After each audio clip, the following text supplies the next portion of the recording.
नमस्कार दोस्तों, स्वागत है आपका और आपके साथ हमेशा की तरह मैं हूं आशिमा त्यागी। दोस्तों फिर हाजिर हूं एक महत्वपूर्ण मुद्दे पर बात करने के लिए। न्याय अक्सर शोर से नहीं दोस्तों, फैसले से बोलता है। और जब अदालत कहती है कि मामला वापस नहीं होगा, सुनवाई जारी रहेगी, तो ये सिर्फ एक कानूनी आदेश नहीं होता, ये सत्ता की मंशा पर सीधा सवाल होता है दोस्तों।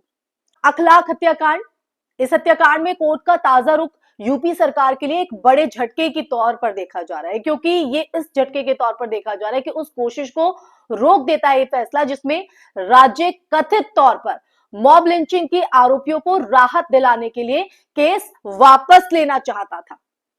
अदालत का संदेश साफ है, न्याय की लड़ाई नहीं रुकेगी। ये जिस मामले का जिक्र किया है, ये मामला हमें 2015 की उस भयावह रात की याद दिलाता है दोस्तों, जब अफवाह के आधार पर एक नागरिक को उसके घर से घसीटकर मार डाला गया। जी हां, उसके घर से घसीटकर उसे मारा गया, उसके साथ बदसलूकी की गई। और ये जो हत्या है, इस हत्या ने कई सवाल यहां पर खड़े कर दिए और हर किसी के जहन को कौंधा भी। लेकिन एक तबका ऐसा था जो इसे एक नॉर्मल मानकर आगे बढ़ गया। तो दोस्तों ये भयावह मंजर कभी भुलाया नहीं जा सकता, जब एक सिर्फ शक के आधार पर, एक अफवाह के आधार पर एक नागरिक को उसके घर से निकाला जाता है, घसीटा जाता है, मार डाल दिया जाता है। सवाल केवल एक व्यक्ति की हत्या का नहीं था दोस्तों, सवाल था कि क्या भीड़ को कानून से ऊपर रखा जा सकता है। सालों की सुनवाई, गवाहियां और सबूतों के बीच अब जब सरकार केस वापस लेने की अर्जी देती है, तो ये जो संदेह है वो पैदा होता है, राज्य का कर्तव्य पीड़ित के प्रति है या आरोपियों के प्रति। एक तरफ ऐसे मामले हैं जहां किसी हिंदू की मौत पर मुसलमानों को कड़ी से कड़ी सजा दिलाने के लिए पूरा जो सरकारी तंत्र है वो सक्रिय दिखता है, एक्टिव दिखता है। तेज चार्जशीट, सख्त धाराएं, न्याय की त्वरित घोषणाएं। दूसरी तरफ आप देखिए, दूसरी तरफ जब पीड़ित मुसलमान हो और आरोपी भीड़ का हिस्सा हो, तो वही सरकार सार्वजनिक हित या सद्भाव का जो तर्क है वो उसे देकर केस बंद कराने की कोशिश करती नजर आती है दोस्तों। यही जो अंतर है वो केवल राजनीतिक नहीं, संवैधानिक नैतिकता का भी है। कानून की मूल आत्मा समानता है दोस्तों, धर्म, जाति, पहचान से परे। लेकिन जब राज्य की कार्रवाइयां चयनात्मक लगे तो न्याय पर भरोसा डगमगाता है।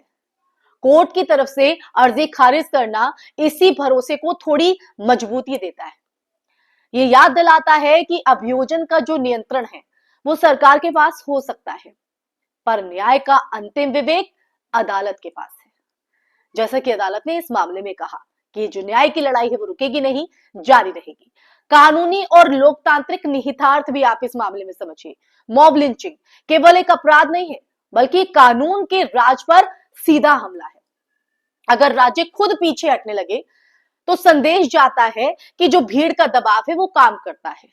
अदालत का आदेश इस खतरनाक मिसाल को रोकता है दोस्तों, और ये भी साफ करता है कि केस वापसी कोई प्रशासनिक औजार नहीं, बल्कि असाधारण परिस्थिति में लिया जाने वाला फैसला है, और वो भी ठोस कारणों के साथ। ये जो फैसला है दोस्तों वो पीड़ित परिवार के लिए उम्मीद है, और समाज के लिए चेतावनी।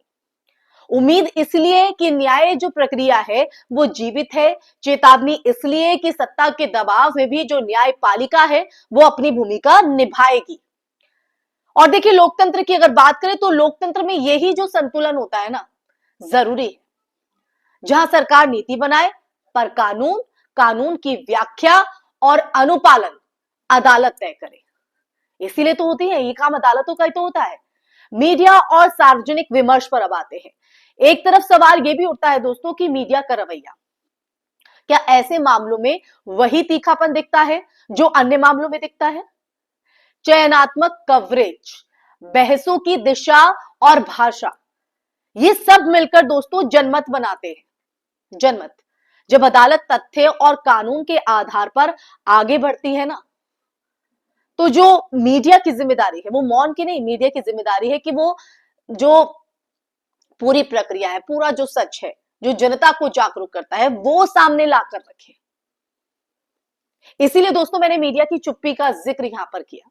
तो इसीलिए दोस्तों मैंने कहा कि जब अदालत तथ्य और कानून के आधार पर आगे बढ़े तो मीडिया की यह जिम्मेदारी कहीं ना कहीं ये कर्तव्य बन जाता है कि वो शोर नहीं, सच को प्राथमिकता दे ताकि जनता को सच मिले।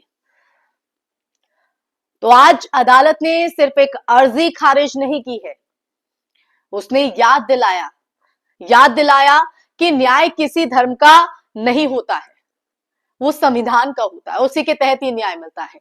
सवाल अब सरकार से है, क्या वो समान न्याय के सिद्धांत पर खड़ी रहेगी जो अदालत ने कहा, या राजनीतिक सुविधा के हिसाब से कानून को मोड़ेगी हमेशा की तरह। अखलाक हत्याकांड की सुनवाई जारी है दोस्तों, और इसी के साथ जारी है हमारी लोकतांत्रिक परीक्षा। न्याय रुकेगा या नहीं, इसका जवाब अब केवल कोर्ट नहीं, हमारा सामूहिक विवेक भी देगा दोस्तों, हमारी भागीदारी भी देगी, हमारी जवाबदेही भी देगी। इसी के साथ दोस्तों इस चर्चा में फिलहाल के लिए बस इतना ही। ये पूरा सच मैंने आपको दिखाया, बताया कि कोर्ट का क्या रुख रहा और इसके पीछे की वजह क्या है। लेकिन अब आप लोगों पर मैं ये सवाल छोड़े जाती हूं कि कोर्ट के फैसले से आप कितना इत्तेफाक रखते हैं और क्या वाकई सामूहिक विवेक का साथ आप इस मामले में देंगे।